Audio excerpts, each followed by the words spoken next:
Okay, Emonte, so just tell me a little bit what happened. Just describe what happened. Tonight, it was kind of out of nowhere.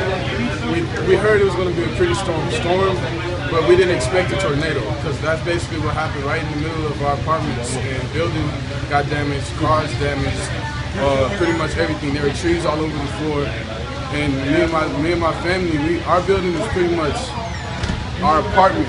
Our apartment was pretty much okay for the most part, but for the whole building as a whole, everybody's evacuated right now. We're trying to find a place to go tonight. So, the damage y'all saw, there were trees on the floor. There were a whole apartment building, the roof is gone. Like, you can stand in the living room and look up and see the sky. There are trees knocking into the building. There are cars that are messed up, and the parking things are flying everywhere. So there's trees basically all over this apartment. I've been everywhere around here, there are trees everywhere.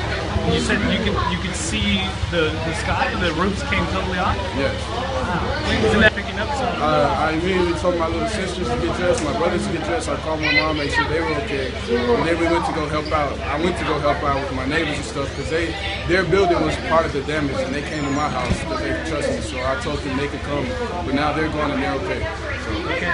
And did you say something about your little sisters trying to get in the tub? Or yeah, my little sisters, they were trying to get in the tub because that's what you do in a tornado. But we're on the 3rd floor, and I'm like, I was thinking, I was using my common sense. We're on the 3rd floor, that's not going to work, we have to go. And then I came outside and saw that somebody else's whole roof fell completely. They're on the third floor, and I was like, that could have been us easily. So I'm glad I told them to get dressed and get out of the house.